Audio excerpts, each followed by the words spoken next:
Great day to you, people. Great day to you, beautiful people. I hope you all are doing well. Staying safe out there. Happy Wednesday. Happy Wednesday. Happy hump day, as they say.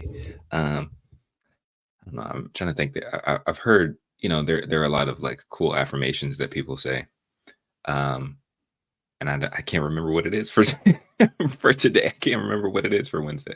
Um, let's see. Wonderful Wednesday. Let's just do Wonderful Wednesday because I know Wednesday is kind of a not so fun day for a lot of people because it's the middle of the week. But let's say it's just wonderful. It's like winning Wednesday or wonderful Wednesday. So happy wonderful Wednesday. Um, welcome to Reading with Jam. My name is Jam. I'm also known as Jamal Calpin. Thank you for joining me. I am an actor, a voice actor, and a content creator um, who likes to do stuff, who likes to make stuff, and who likes to tell stories. But I'm also dedicated and I'm committed to helping Black men overcome great mediocrity so that they can become their best selves, living in vibrant excellence by living for glory and for good and for the deep joy that exists within them. So yeah, I'm excited. I'm excited. With Reading with Jam, I'm here as a actor, as a voiceover and narrator, practicing my craft, but also reading through personal development content, personal development books that I'm interested in and I think will be helpful for my journey, but also want to share it with you because I think it will be helpful for you as well.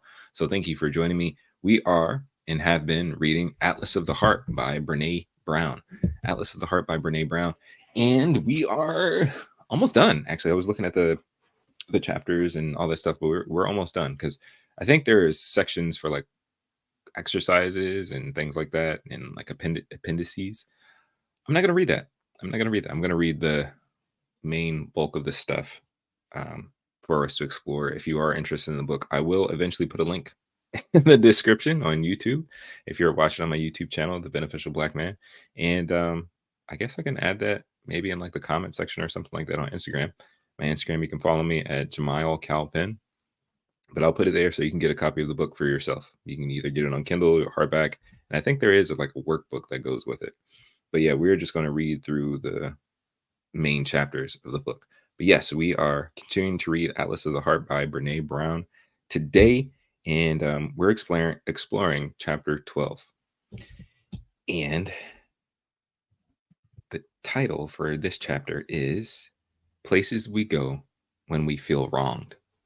So this one might take a little while, but I'm going to try to just read through it as quickly as possible. And whatever thoughts or whatever I have, I'll try to share them.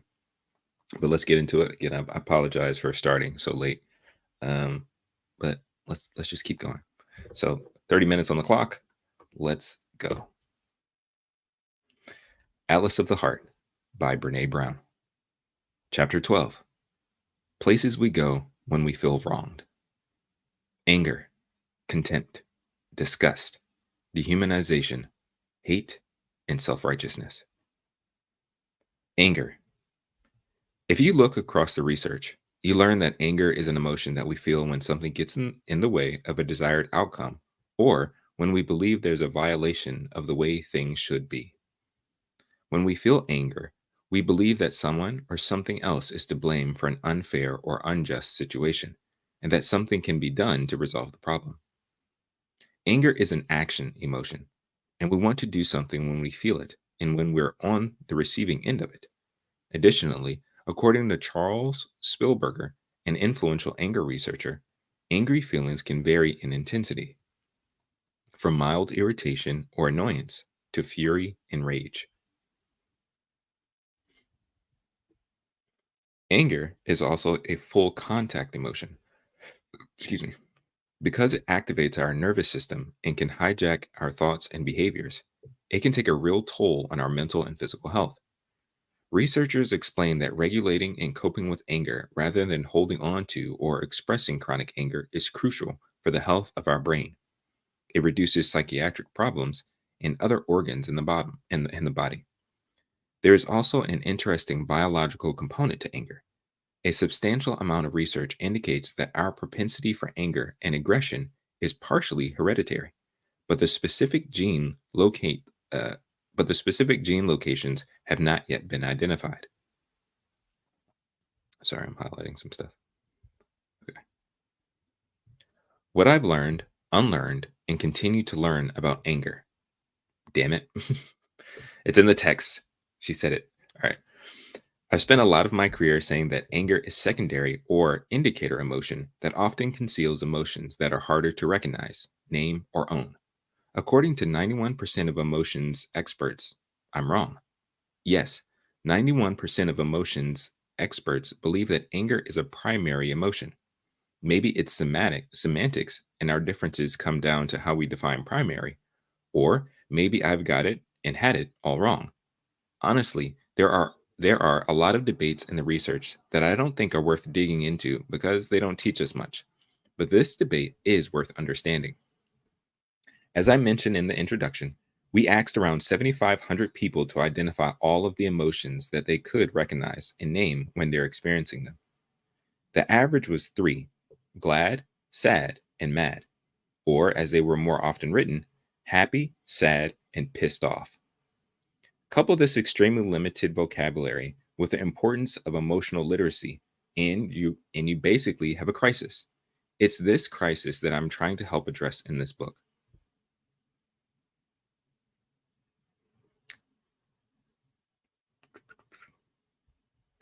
Over the past 2 decades, when research participants talked about being angry, the story never stopped there. Their narratives of anger unfolded into stories of betrayal, fear, grief, injustice, shame, vulnerability, and other emotions. Ultimately, the combination of data showing how limited emotional vocabularies can be with our experiences of interviewing people about anger and watching them consistently reveal other emotions behind the anger led me to challenge the idea that anger is a primary emotion. The more data we collected, including interviews with more than 1,500 therapists and counselors, the more certain I became that anger is a secondary or indicator emotion that can mask or make us unaware of other feelings that are out of reach in terms of language, or that are much more difficult to talk about than anger. We live in a world where it's much easier to say, I'm so pissed off, than I feel so betrayed and hurt. It's even easier to say, I'm angry with myself, than I'm disappointed with how I showed up. Clinicians and educators use many tools to help clients and students uncover the emotions that show up as anger. I think these are especially helpful. Even if you look at the list of 87 emotions and experiences in this book, more than 20 of them are likely to present as anger or with anger. Feeling increasingly confident that anger is a secondary or indicator emotion, I was left with some big questions to answer. In the face of injustice, can we just be enraged, furious, angry? Does it have to be masking or indicating something, or can we just be mad? The answer to both of these questions is yes. And, oh, okay. So she's got a diagram of anger in its relation to other emotions. So you have like behind this anger might be all of these other things. So you have stuff like depression, fear, anxiety, isolation, hurt, um, outrage at injustice, helplessness, overwhelming stress. Those are just some of the examples that she gives. Up, and then maybe you have seen this before. I think that's is that Calvin from Calvin and Hobbes? I can be wrong.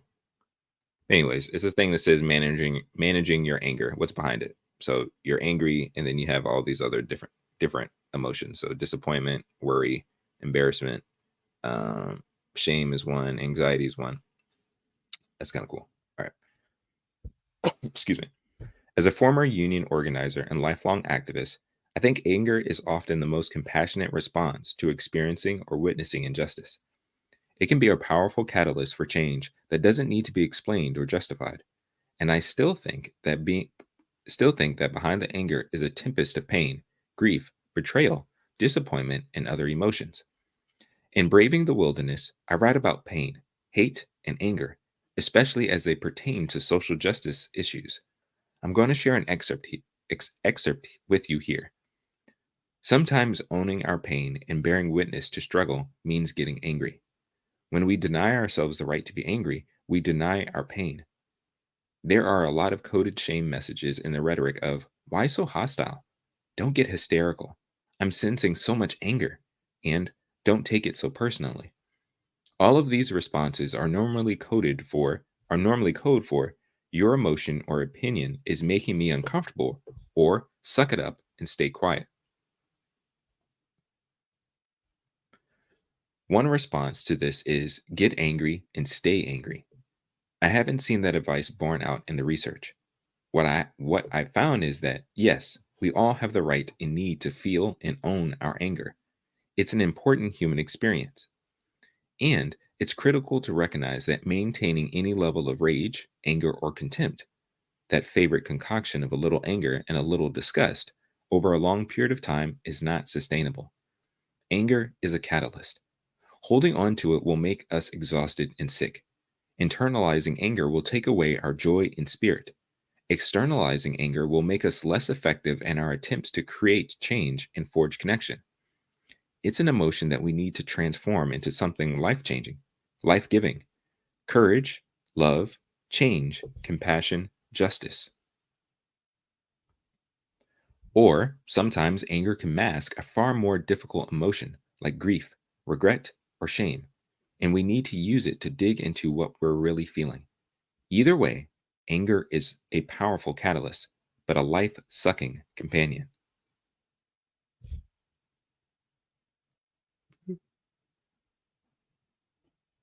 Okay. So, do I think anger is a primary emotion or not? I don't know. There are so many competing lists of primary emotions. I don't know if it matters whether anger belongs on one of those lists. Here are the three things I do know from the work I've done over the past 20 plus years. 1. Anger often masks emotions that are more difficult to name and or more difficult to own. 2. Just as an indicator light in our car tells us to pull over and check things out, anger is a very effective emotional indicator light that tells us to pull over and check things out. And 3. Anger, in response to experiencing or witnessing injustice, pain, and struggle, can be a powerful catalyst for change. But, by definition, a catalyst sparks change. It's not the change. Contempt. When someone is angry at you, you've still got traction with them. But when they display contempt, you've been dismissed. Pamela Meyer. When I hear the word contempt, I immediately think of two of my favorite researchers. Hey, good morning, good morning, good morning. And again, good morning for those who are joining me. Welcome to Reading with Jam. We're reading Atlas of the Heart by Brene Brown, and we are in chapter 12, Places Where You Go When You Feel Wronged. But yes, good morning. Hey there. Here we go. Okay.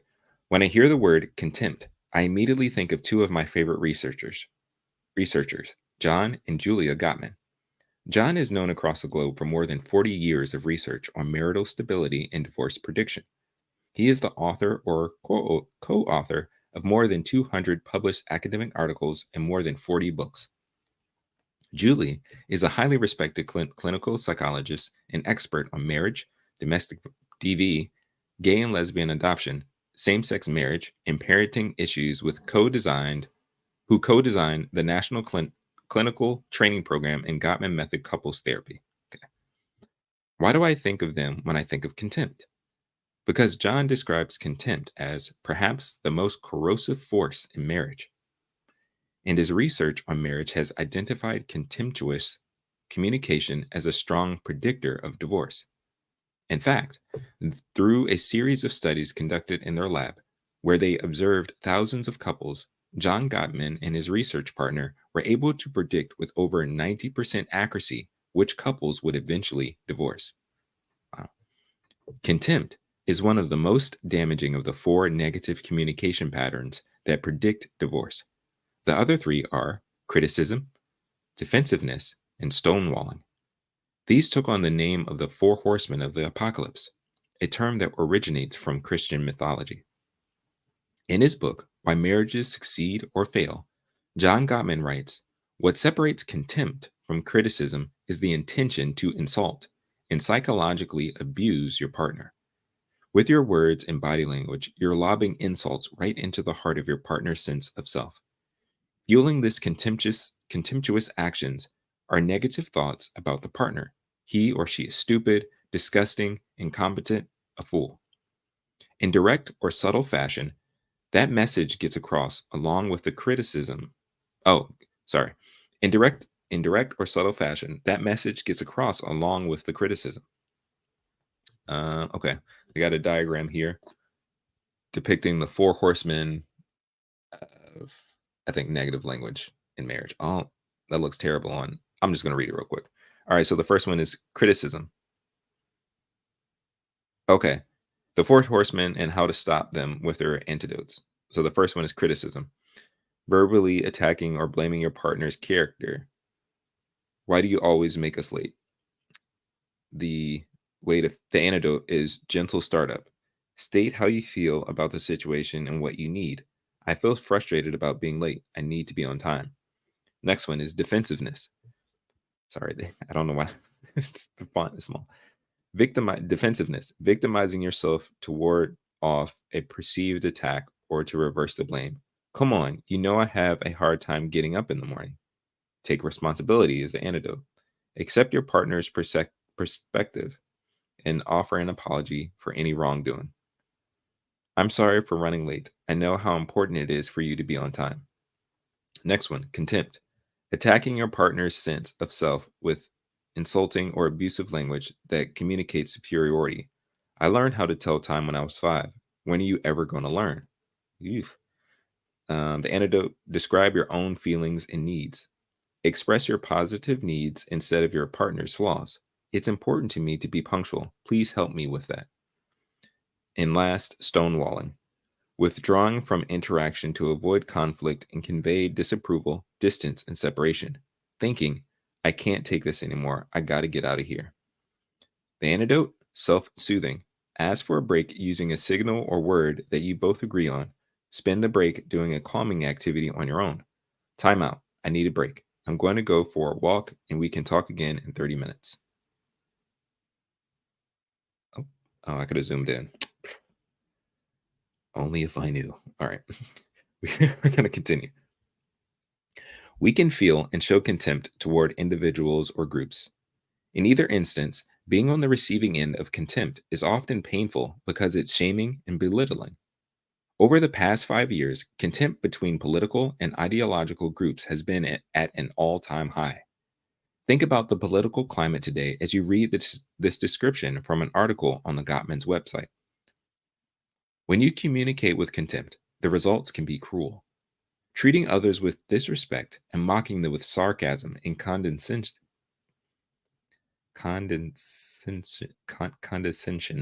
are forms of contempt.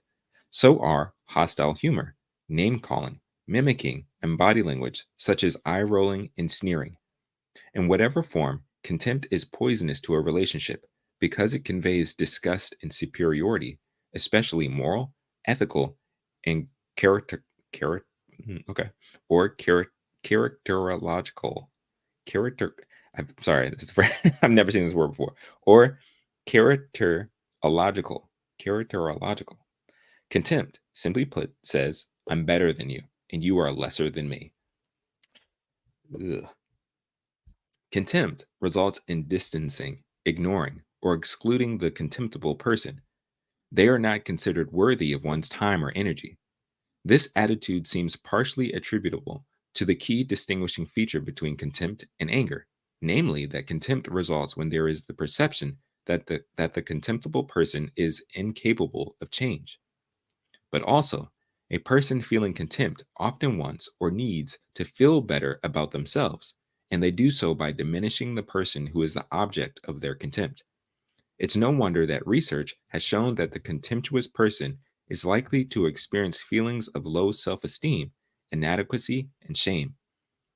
In a March 2019 New York Times opinion piece entitled Our Culture of Contempt, Arthur C. Brooks writes, political scientists have found that our nation is more polarized than it has been at any time since the Civil War. 1 in 6 Americans has stopped talking to a family member or a close friend because of the 2016 election. Millions of people organize their social lives and their news exposure along ideological lines to avoid people with opposing viewpoints. What's our problem? A 2014 article in the Proceedings of the National Academy of Sciences on motive attribution asymmetry, the assumption that your ideology is based in love, while your opponent's is based in hate, suggests an answer. The researchers found that the average Republican and the average Democrat today suffer from a level of motive attribution asymmetry that is comparable with that of Palestinians and Israelis. Ooh. Each side thinks it is driven by benevolence, while the other is evil and motivated by hatred, and is therefore an enemy with whom one cannot negotiate or compromise. I not going to dig deep into this, but free Palestine. People often say that our problem in America today is incivility or intolerance. This is incorrect. Motive attribution asymmetry leads to something far worse: contempt, which is a noxious brew of anger and disgust, and not just contempt for other people's ideas, but also for other people. In the words of the philosopher Arthur Schopenhauer, contempt is the unsullied conviction of the worthlessness of another. Ooh, the unsullied conviction of the worthlessness of another. Brooks goes on to say, contempt makes political compromise and progress impossible. It also makes us unhappy as people. According to the American Psychological Association, the feeling of rejection, so often experienced after being treated with contempt, increases anxiety, depression, and sadness. It also damages the contemptuous person by stimulating two stress hormones, cortisol and adrenaline. In ways both public and personal, contempt causes deep harm. Brooks' solution is not that we need to disagree less, but we need to learn how to disagree better, without contempt or cruelty. It's really not far off from the Gottman's approach of teaching us how to replace negative communication patterns with new skills that convey respect and appreciation. Disgust. I might be willing to try eating monkey meat under some circumstances. What? I'm sorry. Okay. It bothers me to hear someone clear a throat full of mucus. Yes. If I see someone vomit, it makes me sick to my stomach. It would not upset me at all to watch a person with a glass eye take the eye out of the socket. Even if I was hungry, I would not drink a bowl of my favorite soup if it had been stirred by used but thoroughly washed fly swatter. Okay. Gross. I know. Welcome to disgust. These are 5 items from the disgust scale. Okay. These are 5 items from the disgust scale, revised DSR, a valid and reliable measure of disgust, developed by a team of researchers in the mid 1990s and revised in 2007. Jonathan Haidt, maybe? Haidt. Again, apologies to all the names that I mispronounce. The lead researcher on the team that created the scale is a social psychologist and writer who is the Thomas Cooley Professor of Ethical Leadership at the New York University Stern School of Business. Haidt poses a critical question. Disgust is a fascinating emotion. Its elicitors are a puzzle. It makes sense that we are disgusted by things that can contaminate our food. But why does this food related emotion extend itself so deeply into our social world, so that people feel disgusted by certain ethnic groups, or by racism, by homosexuality, or by homophobia, and by a variety of social and moral violations that don't involve anything physically contaminating? Understanding disgust. With contempt, we look down on the other person and we want to exclude or ignore them. With disgust, inferiority is not the issue. The feeling is more physical. We want to avoid being poisoned, either literally or figuratively. The poisoning thing is real. Researchers believe that the experience of disgust encourages individuals to distance themselves from the emotion eliciting source, thereby limiting contact and exposure to the potentially infectious or toxic target. I love that Steven Pinker refers to disgust as intuitive microbiology. That's interesting. According to emotions research pioneer Paul Ekman, disgust, arises as a feeling of aversion towards something offensive. We can feel disgusted by something we perceive with our physical senses sight, smell, touch, sound, taste, by the actions or appearances of people, and even by ideas. Ekman found that disgust contains a range of states with varying intensities, from mild dislike and aversion to repugnance, revulsion, and intense loathing. All states of disgust are triggered by the feeling that something is aversive, repulsive, and or toxic. Oh, thank you. I appreciate that. If you are watching on YouTube, or I guess even on Instagram, if you like the stuff, like it. I appreciate it. That helps a lot. Thank you. Ekman, who has made invaluable contributions to the study of emotions, especially in identifying the relationships between emotions and facial expressions, explains that when we feel disgust, we often wrinkle our nose, choke or gag, cover our mouth or nose while hunching over, as if we might vomit, recoil or back away and say yuck or ew. Circling back to the question posed by Jonathan Haidt, how does an emotion that is hardwired to protect us from actual toxins and poisons become something that we feel toward other people? Researchers explain that core disgust is thought to protect the body from ingestion of contaminants, while disgust in an interpersonal context is thought to protect us from unseemly behavior or contamination of the soul. But it's not just unseemly behavior that makes us feel disgust toward other people. We've taken an emotion that keeps us safe from the stuff that can make us sick and turned it into an emotion that can be weaponized against people who make us sick, simply because we either disagree with them or they are different from us. One example of this is the dangerous relationship between disgust and between disgust and dehumanization.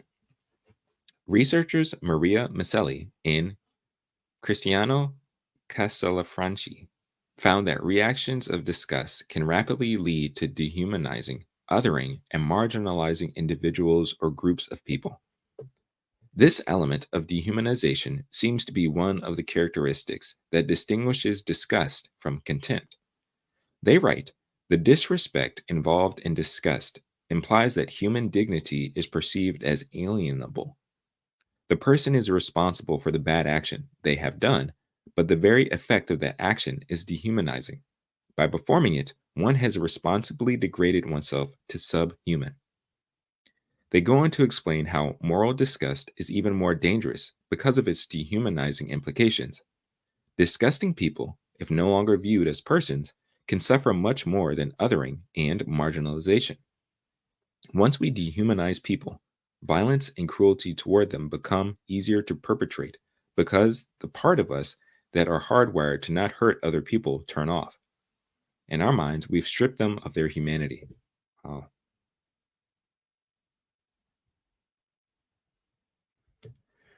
Another difference that makes disgust more dangerous is that once a target is viewed with disgust, this judgment seems to be permanent. Evaluations of disgust seem to indicate a reprehensible moral character that is immutable and unforgivable, at least with anger. An apology or reparation has the potential to reverse the damage done. Hmm. Okay, sorry, this is still kind of heavy. Dehumanization. Dehumanization continues to be one of the greatest threats to humanity. If we're going to save ourselves and one another, we need to understand what it is and how it works. I've adapted what I wrote about the dehumanization process in Braving the Wilderness and am including it here as a primer. After researching and writing on disgust, I made connections that I've missed in the past. So while adapted from Braving the Wilderness, the section the section includes some new thoughts. David Livingstone Smith, the author of Less Than Human, explains that dehumanization is a response to conflicting motives. We want to harm we want to harm a group of people, but it goes against our wiring as members of a social species to actually harm, kill, torture, or degrade other humans. Smith explains that very deep and natural inhibitions prevent us from treating other people like animals, game, or dangerous predators. He writes, dehumanization is a way of subverting those inhibitions. Dehumanization is a process. I think Michelle Mazie, a professor in the philosophy department at Emmanuel College, is rough this morning, lays it out in a way that makes sense. So I'll use some of her work here to walk us through it. Macy defines dehumanization as the psychological process of demonizing the enemy, making them seem less than human and hence not worthy of human treatment. Dehumanizing often starts with creating an enemy image. As we take sides, lo- lose trust, and get angrier and angrier, we not only solidify an idea of our enemy, but also start to lose our ability to listen, communicate, and practice even a modicum of empathy. Once we see people on the other side of a conflict as morally inferior and even dangerous, the conflict starts being framed as good versus evil. Macy writes, once the parties have framed the conflict in this way, their positions become more rigid. In some cases, zero sum thinking develops as parties come to believe that they must either secure their own victory or face defeat. New goals to punish or destroy the opponent arise, and in some cases, more militant leadership comes into power. Dehumanization has fueled innumerable acts of violence, human rights violations, war crimes, and genocides. It makes slavery, torture, and human trafficking possible.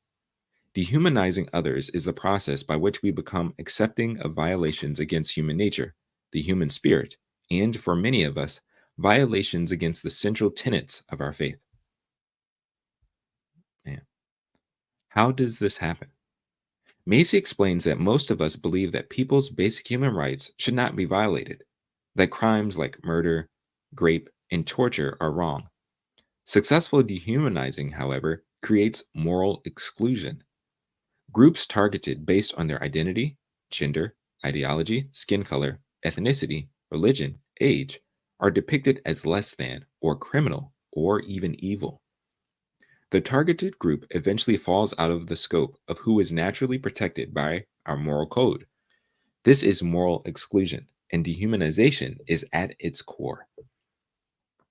Dehumanizing always starts with language, often followed by images.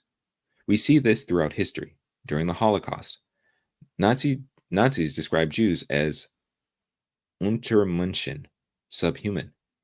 They called Jews rats and depicted them as disease carrying rodents in everything from military pamphlets to children's books. Hutus involved in the Rwanda genocide called Tutsis cockroaches. Indigenous people are often referred to as savages.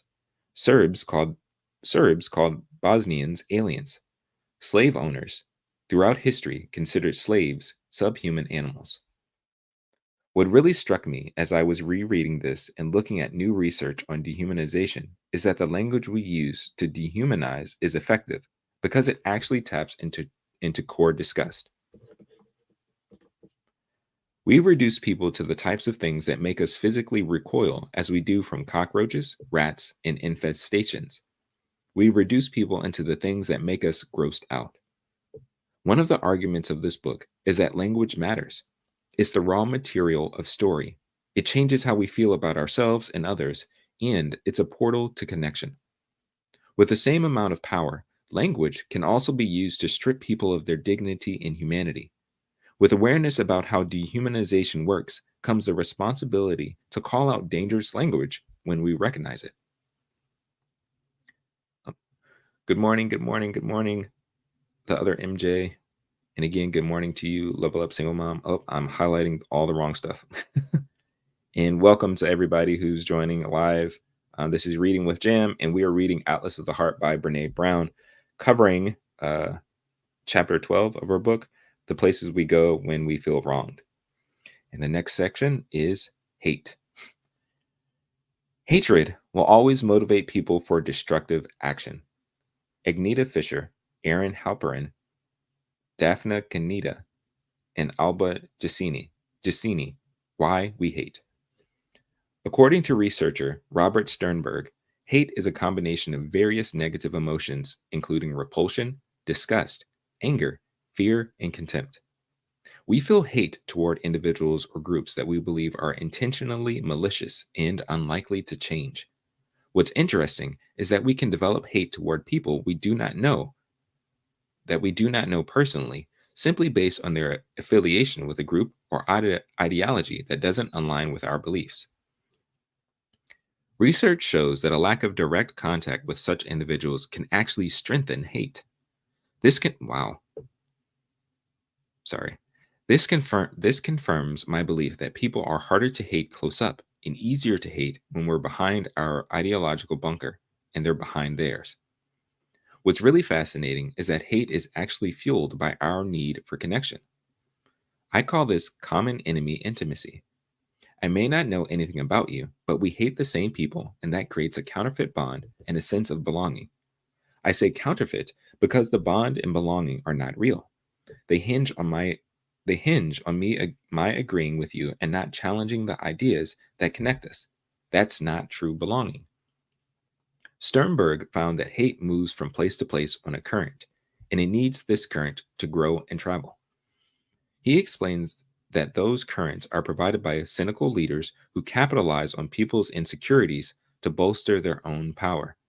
He writes, when instigators seek to gain traction for their leadership by spreading hate, they often attract observers who do nothing or who, over time, move from being observers to being participant observers to being active participants. Sternberg also states that the more the leaders whip up powerful stories, even ones of hate, the more people follow them. We know from the research that hate crime victims generally have not done anything specific. They are terrorized for who they are, not for what they have done.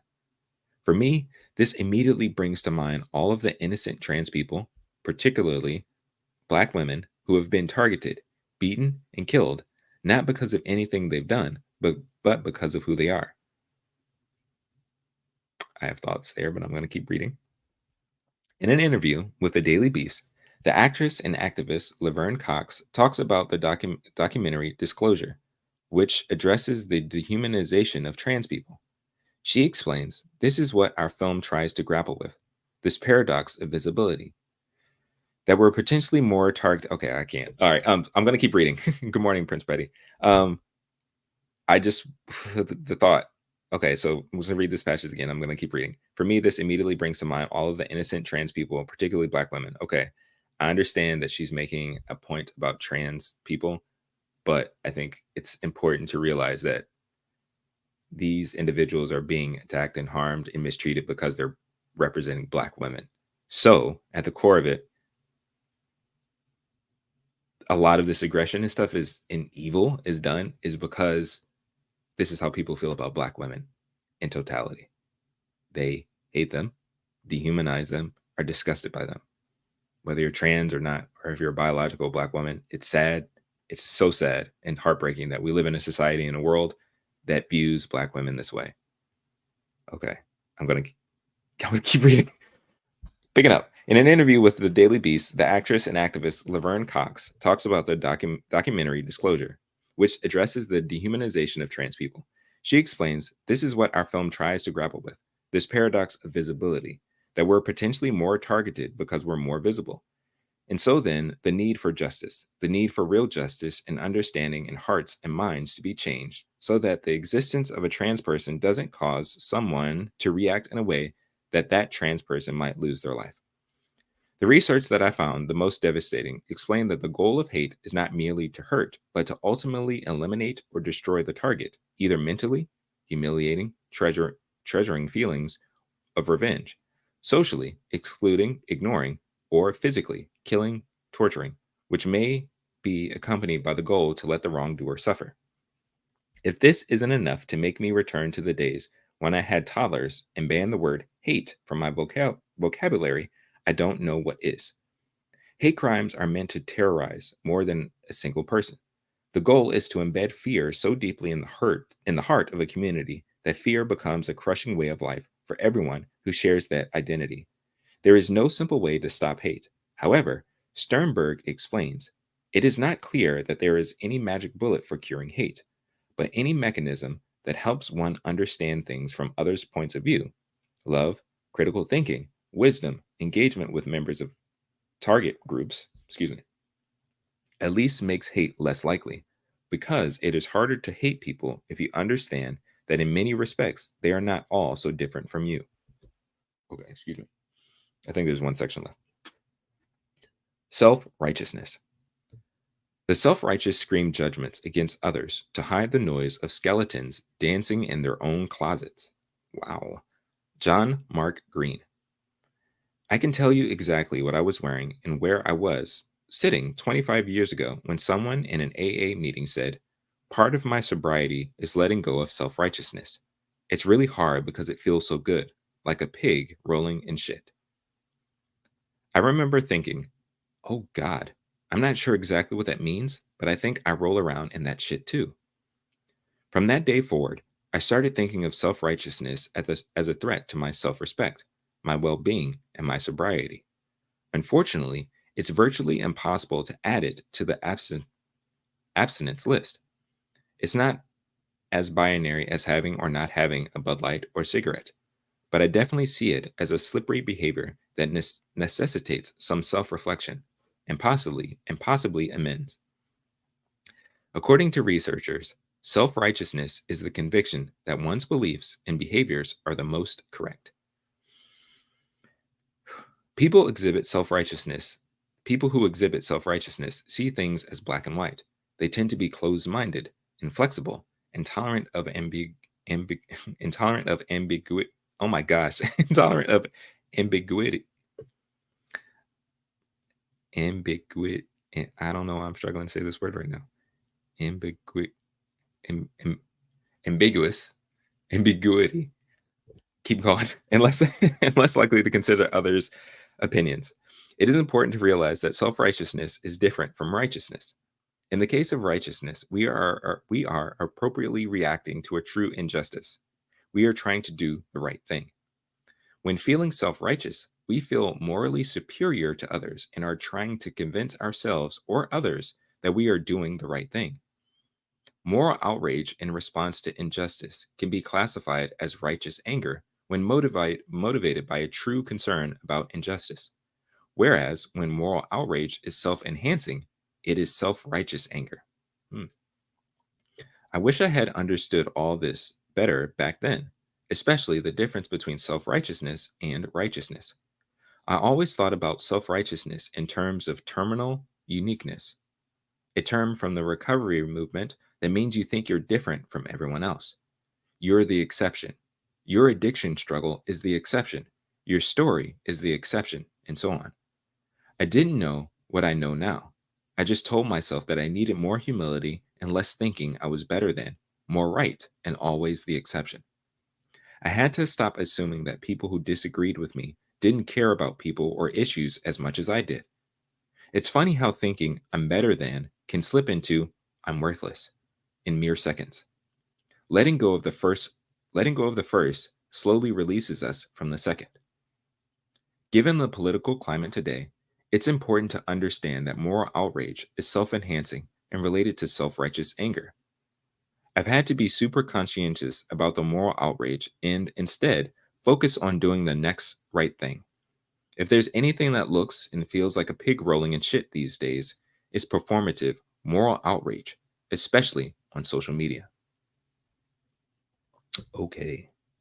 So that was chapter 12 of Atlas of the Heart by Brene Brown. And it was Places We Go When We Feel Wronged. Oh, already been on here really long. But first, I want to say thank you all for listening and joining me with reading with Jam as we read through this book. This section, this one's okay.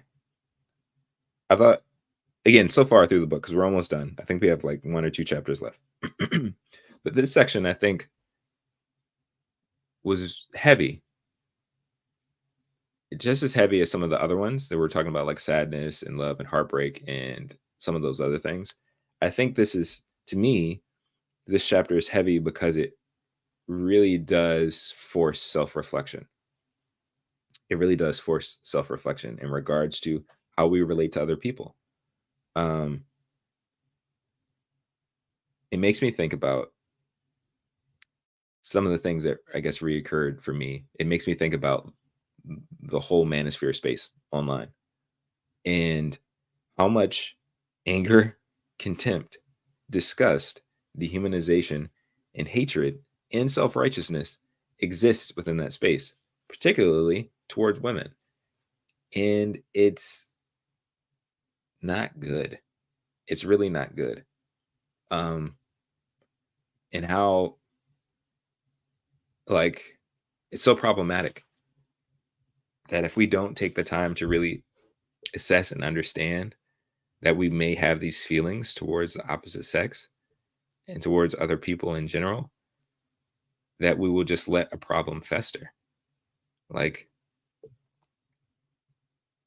the anger that exists from people who have been probably rejected romantically or who feel like the system and society that we live in favors a particular sex over another. And again, I'm looking at the perspective of how a lot of men feel towards women, um, in the Black manosphere space, the red pill space, whatever, thinking that like uh, women are super special and they need to be like taken down a few notches. Like there's a lot of internal anger and contempt and disgust and dehumanization and all these things there. And if you don't take time to really self-reflect and really question those things and explore those things, it will just continue to like boil and brood and get worse and worse and worse. And I think that's what's happening. What's been happening in those spaces. And she mentioned something in there. I think it might have been tied to, was it contempt?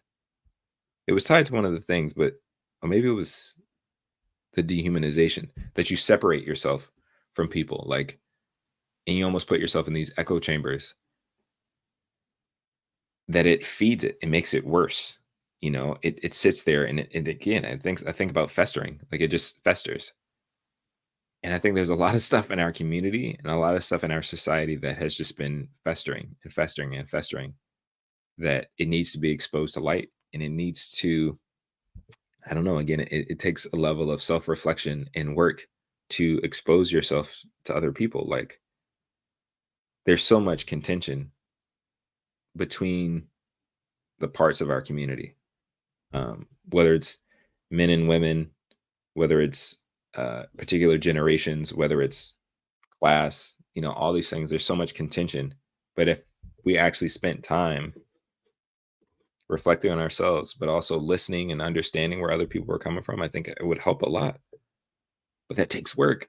That takes work. It takes vulnerability. It takes uh, developing the skills to actually listen and to understand and to be willing to shut up. Like it's hard, but I don't know. I find that it's necessary. So I mean, I thought this section was good. It I don't know. I mean, I feel like I have more thoughts about it. But again, I don't know. Let me know your thoughts if you're watching this and whenever you're watching it. Let me know your thoughts in the comments. I appreciate it. Thank you again for joining me with another reading with Jam as we're reading through Alice of the Heart by Brene Brown. I really, really appreciate it. Thank you for all the likes and all the things. Hope you all enjoy your day. Have a wonderful winning Wednesday and stay safe out there. Make sure that you're protecting your mental, finding time for an emotional release valve, and continue to strive to become beneficial. Yeah.